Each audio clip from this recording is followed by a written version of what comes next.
This is not a story about presents. It is a story about what is missing. Look at the table in your hallway. Is there a coin there? Look in your drawer. Is there a folded page? Listen to the silence in this room. Sometimes silence is not peace. Sometimes silence is a weapon. In the city of absence, proof is never loud. Proof is a whisper. Proof is an erasure. Tonight, I'll tell you how absence leaves footprints in places you never thought to look. Every erased name leaves a mark. Tonight, you'll follow one of them. Welcome to Unclosed, where stories begin but never truly end. Tonight, I'll tell you a story you've never heard before. Stay with me. Hear the city breathe. Hear the ledger scream. By the time this story ends, you will understand why some names are written in ink and others are written in dust. Joseph learned the language of absence before he learned to speak.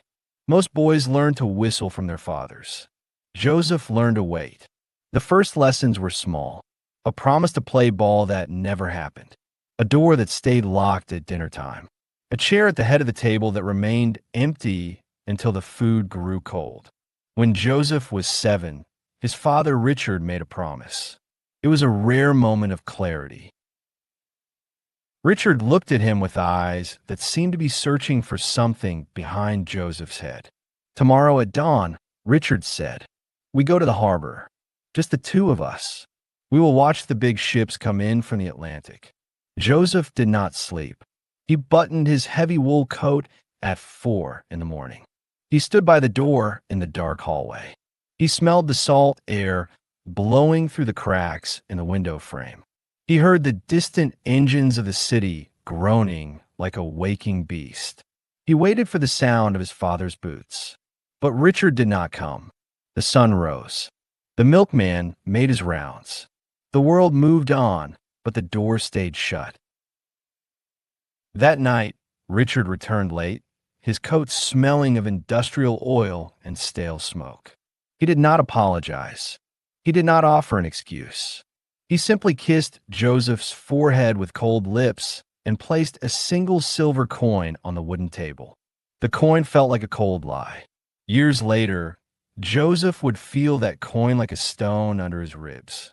It wasn't just a missed trip to the sea. It was a lesson. Richard was teaching him how a person can be physically there, but spiritually gone. He was teaching him how absence becomes the ordinary background noise of a life. The house was a map of these holes. His mother, Elena, lived in the narrow spaces Richard left behind. She was a woman of quiet movements and long silences. She would stand at the kitchen sink for hours, staring at the gray brick wall of the neighbor's house. Your father wanted more than survival. Joseph, she would say, her voice barely a whisper. She never explained what more meant. She never told him what Richard was looking for in those long nights away from home. When Joseph was 12, the shadows finally took a physical shape. It happened on a rainy Tuesday in November. Late at night, the street outside was filled with a sound that didn't belong to the neighborhood. It was the sound of heavy boots hitting the pavement in perfect unison. Low, rhythmic voices barking orders. The sharp scrape of heavy metal being dragged across stone. Joseph climbed onto a chair to watch from the high window. He saw 3 men in long gray coats. They didn't have faces. They had shadows where their features should be. The next morning, the neighbor's house, the home of Mr. Gable, was empty. It wasn't just empty, it was hollowed out. Mr. Gable's bed was made with military precision. His tea kettle was sitting cold on the stove. His Sunday shoes stood by the door as if waiting for feet that would never return. The neighbors whispered that the man had moved away to the countryside. Joseph knew better. He saw the truth in the details. He saw the curtains pulled tight by strangers an hour after sunrise. He saw a man in a gray suit empty Mr. Gable's mailbox into a black bag. This was not a departure. It was an erasure. A human being had been rubbed out of existence like a mistake on a chalkboard. Joseph realized then that the city had a hidden eraser. Richard's secret life didn't leave the house when he died. It lived in the very structure of the building. Joseph found it in the attic, tucked behind a loose brick near the chimney. It was a small, leather-bound notebook. The leather was cracked. It smelled of old engine oil and cheap, bitter tobacco. It was filled with Richard's jagged, frantic handwriting. But these weren't diary entries. They weren't memories of a life lived. They were codes, lists of dates, half phrases that made no sense, symbols that looked like circles with diagonal slashes through them. Names were written down and then crossed out with such violent force that the pen had torn through the paper. One line, written in red ink, chilled Joseph to the bone. Do not trust the ledger. If they ask, say he left. The paperwork is the only truth now. On another page, there was a child's crude drawing of a boat, and beneath it, a grim warning. The harbor keeps its own. Silence is the only currency. Joseph realized his father wasn't just a busy man or a distant parent. He was a man building a trail of breadcrumbs through a forest of lies. He was a man who knew the eraser was coming for him, too. The death of Richard should have been the end of the mystery. The official report was clean and professional. It said it was a massive heart attack, a neat, quiet death for a man who lived a neat, quiet life. But the silence that followed the funeral was too loud to be natural. Joseph waited until his mother was asleep. He went down to the damp basement. He found the iron chest his father had always kept under a heavy tarp. Prying it open felt like a betrayal, but it also felt like a desperate breath of air. Inside, envelopes slid out like patient, predatory animals. There were contracts with Richard's signature. There were bank statements from Chicago and Detroit. The account numbers led to banks that had burned down or changed names decades ago. There were photographs, dozens of them, but every single face had been scratched away with a needle. Then, at the very bottom, he found the letter. It was dated 3 days before the official death notice.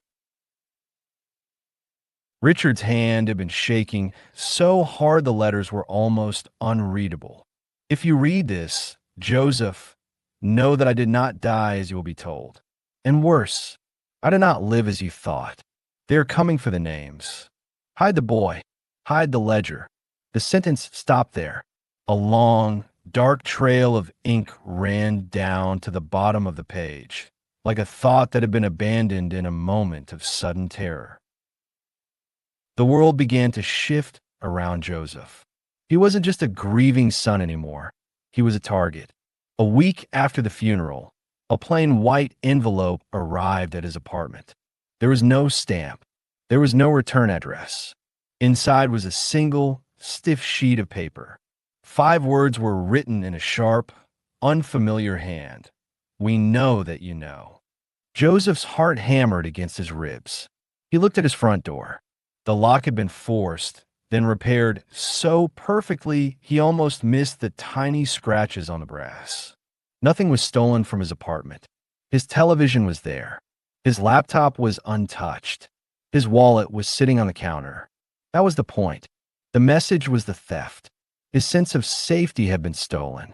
His privacy was gone. The search for the truth was no longer a curious hobby. It was a race for survival. Then came the tape. It arrived in a box wrapped in thick brown paper. Joseph found an old cassette player in a thrift store and brought it home. He pressed the play button. The hiss of the tape sounded like a room breathing in the dark. For a long minute, there was nothing but static. Then, a voice emerged from the white noise. It was low. It was familiar. It was broken. The mistake, the voice whispered, was not leaving the city. The mistake was staying and thinking they would forget. Joseph froze. He felt the blood drain from his face. The date mentioned on the recording was 2 weeks after Richard's funeral. If this voice belonged to his father, then the funeral was a grand piece of theater. If it was not his father, Then someone was a master of ghosts. Joseph took the tape to the only lead he had, the death certificate. He looked at the physician's signature, Dr. Halvorson. Joseph tracked the name through the dusty basements of the city archives. He found Halvorson's name in a restricted folder marked silent cases. It was a file the clerks pretended did not exist. Halvorson had signed Richard's certificate and then vanished into thin air exactly 1 week later. No obituary, no forwarding address, no record of a resignation. Just a blank space where a man used to be. This was the system in action. It was a legal machine that could unmake a life on paper. It didn't need to kill you to remove you. It just needed to change the records. The city began to look different to Joseph. It wasn't a collection of buildings and streets anymore. It was a giant machine with sharp, iron teeth. Every vanished neighbor, every scratched-out photograph, every strange symbol in his father's notebook was a gear in that machine. If Richard could be erased, then anyone could be erased. A witness to a crime, a troublesome child, a man who knew too much about the wrong people. Joseph's fear of being overlooked turned into a paralyzing fear of being unmade. He stopped sleeping.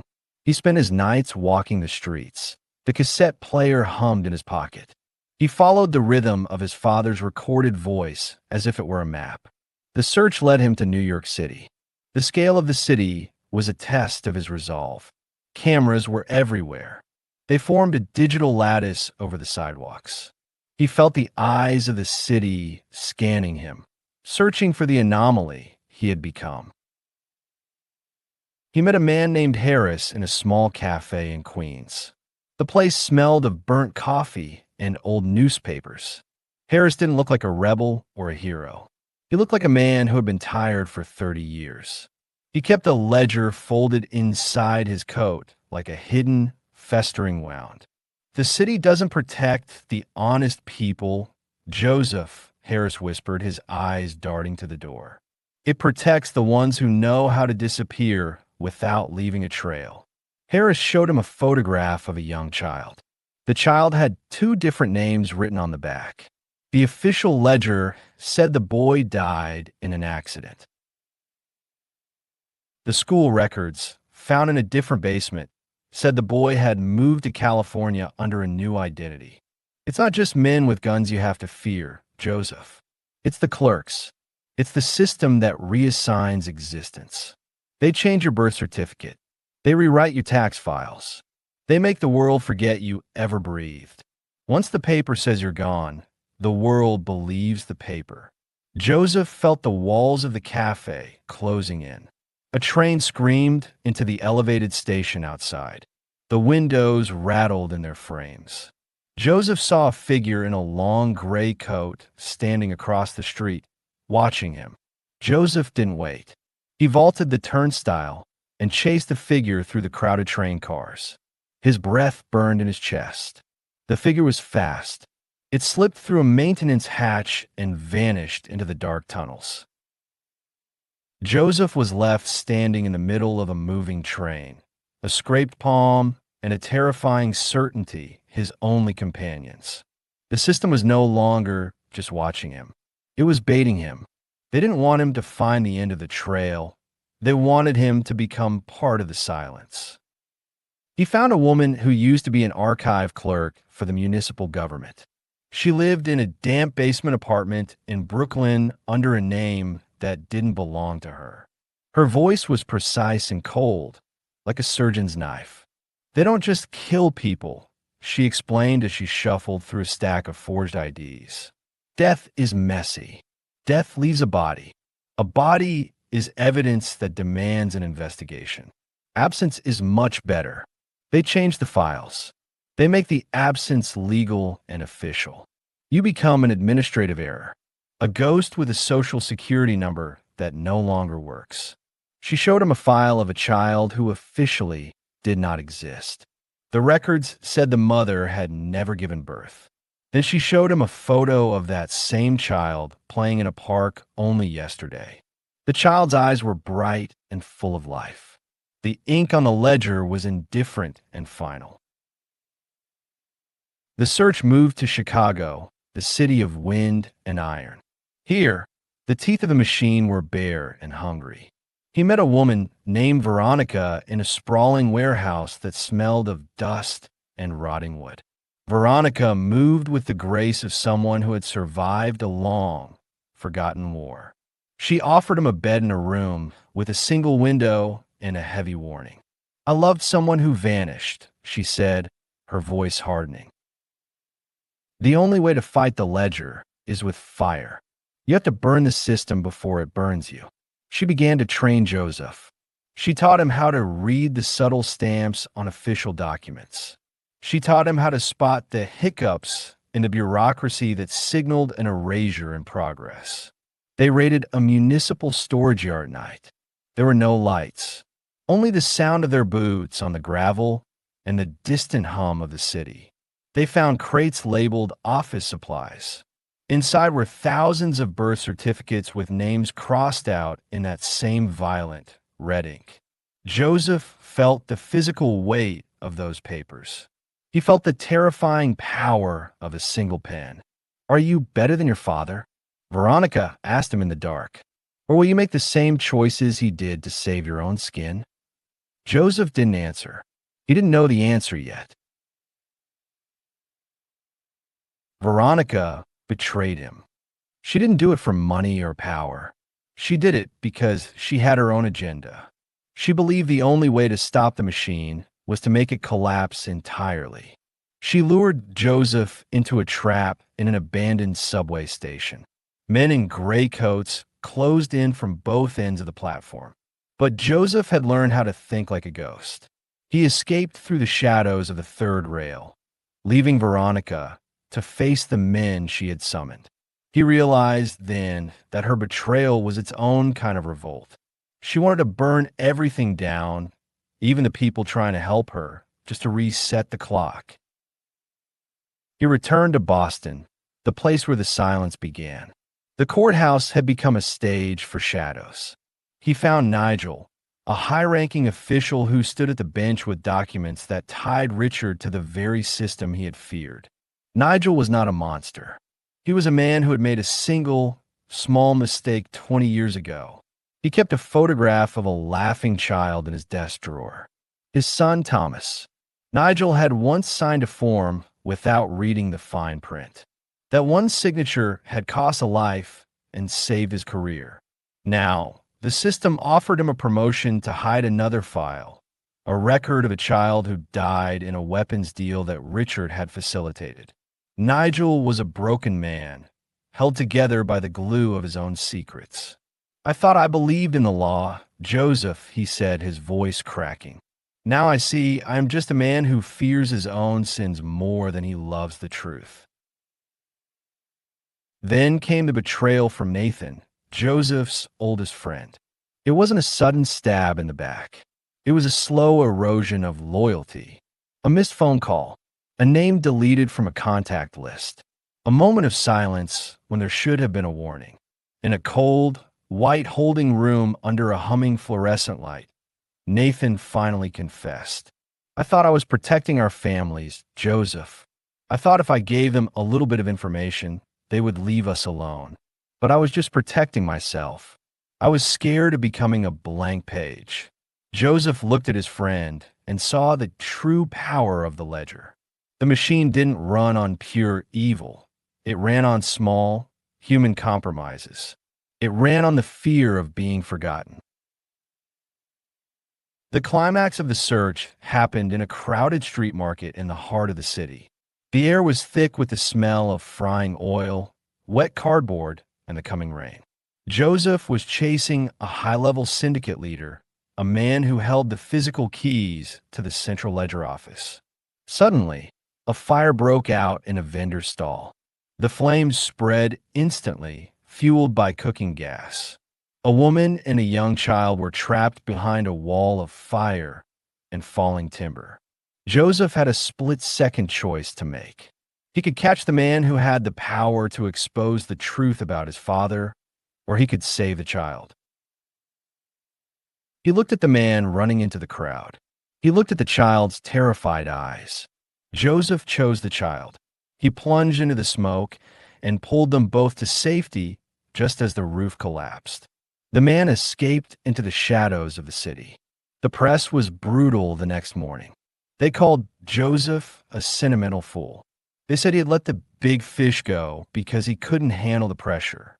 But Joseph felt a strange, new peace. For the first time in his life, he had chosen a real, living presence over the cold ghost of his father's past.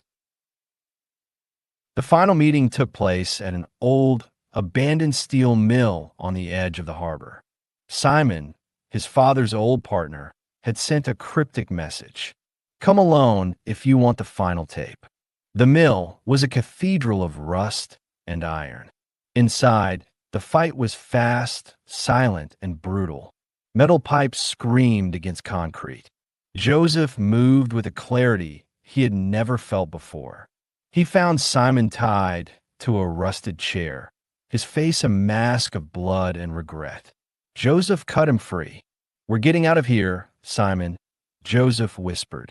But a sniper's bullet shattered the silence.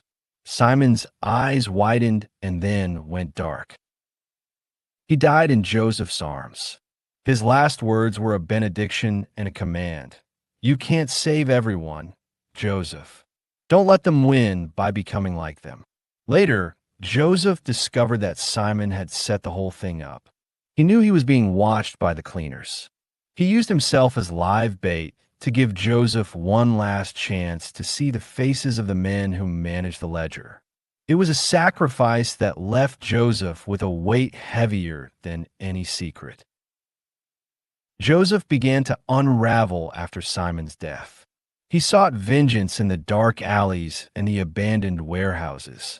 He became the very monster the newspapers had described. He killed when he had to, and sometimes when he didn't. He became a shadow moving through acidity of absence. People whispered his name with fear. Children stopped playing games where they pretended to be him. They feared the cold, silent man he had become. But the grand trial of the syndicate leaders brought him back to the light. Veronica appeared in the courtroom as a surprise witness. She didn't ask for forgiveness or immunity. She simply stood there and described the mechanism of erasure. She told the world how a human life can be turned into a blank page with a single stamp. For the first time, the public saw the pens and the ledgers as the deadly weapons they truly were. The system made its final offer. A man in an expensive, perfectly tailored suit sat across from Joseph in a private room. We can give you a new life, Joseph, the man said, his voice smooth and comforting. A clean slate. No more headlines. No more trials. No more hiding. We will give you a new name, a new history, and $1 million. Just give us one name in return. Give us the name of the person who gave you the notebook. Joseph thought of the ledger. He thought of the child he had saved from the fire. He thought of his father's shaky handwriting in the attic. He looked the man in the eye and felt the weight of the silver coin from his childhood. I'm not my father, Joseph said. He stood up and walked out of the room, refusing the bargain. His refusal was his true victory. It didn't stop the machine. The machine was too big for one man to break, but it broke the gear that was trying to turn inside Joseph. He walked out of the courthouse just as a group of masked men tried to silence the truth with violence. Gunfire shattered the marble columns. The crowd screamed and scattered. Joseph didn't run. He pushed a woman to safety behind a statue as glass rained down like diamonds. For a breathless minute, the city was nothing but noise, dust, and blood. Then the police arrived in force. The syndicate's leaders were led away in chains. Their empire was burning. Joseph didn't stay to celebrate. He stood apart from the cameras and the cheering crowds. He felt scarred and hollowed out, but the silence inside him was finally a quiet peace, not a weapon of war. In the months that followed, Joseph became a ghost by his own choice. He visited the places the tapes had whispered about. He went to the clinic with the locked back room. He went to the pier where the man in the coat always watched the horizon. He found more files hidden in the walls of the city. He found more children living under names that weren't theirs. He knew he couldn't fix the whole world, but he could keep the records. He became the secret guardian of the ghosts. He became the man who remembered the names the ledger tried to forget. He grew thin and gray. He spent his days sitting by the ocean with a simple journal and a cheap pen. He wrote questions to the waves, questions he didn't expect anyone to answer. Is a man defined by his father's sins or by the choices he makes in the dark? Can a life be washed clean by the truth, or does the ink always leave a stain? The waves offered no counsel. They just kept erasing his footprint from the sand. A young boy approached him one afternoon on the pier. "Are you the man from my father's stories?" the boy asked, his eyes wide with curiosity. Joseph smiled, a tired but honest smile. "I fought because I had no other choice, son," Joseph said. "But you must choose differently. Carry no shadows in your heart." That night, Joseph tore up a newspaper that painted him as a hero of the city. He let the pieces fly into the salt wind. "I am the son of the ocean," he whispered to the dark water. "I will never drown in their ink." He left a final note for his mother, Elena. "If they come for the ledger, do not hand them the names. Burn the paper, not the people. Let the fire have the secrets." He walked to the end of the pier at dawn and watched the sun break over the Atlantic. He stopped answering the phone. He stopped appearing in the places where the city expected him to be. He became a legend that the system couldn't track. Somewhere, in a dark, windowless office in the heart of the government district, a clerk opened an old, dusty file. The last line of the report read, "The case was never closed. Only the guardian of the silence has changed. The machinery of the city continues to hum. The stamps are always ready. The ink is always wet. But Joseph is no longer a name that can be found in their ledgers. He is the silence they cannot control. He is the absence that refuses to be official. He is the ghost who refuses to be erased. The harbor keeps its own, and Joseph, at long last, belongs only to himself." The silver coin is still sitting on the wooden table. The folded page is still hidden in the drawer. But now, you know what those things mean. You know how to listen for the silence between the words. In the heart of this city, that is the only power that truly matters. The ledger may have the names, but the silence has the truth. And the truth, once spoken into a recorder, can never be fully erased. It lives in the static. It lives in the hiss of the tape. It lives in you now that you have heard the story. Stay quiet. Listen to the stamps. The next name they try to erase might be your own. But remember Joseph. Remember that a name is more than ink on a page. It is a breath, a choice, and a memory that no system can ever truly take away. The story of the silence is over, but the silence itself has only just begun to speak. This is Unclosed, where stories begin, but never truly end. If you enjoyed this journey, don't forget to like, subscribe, and share your thoughts in the comments. Until we meet again, good night.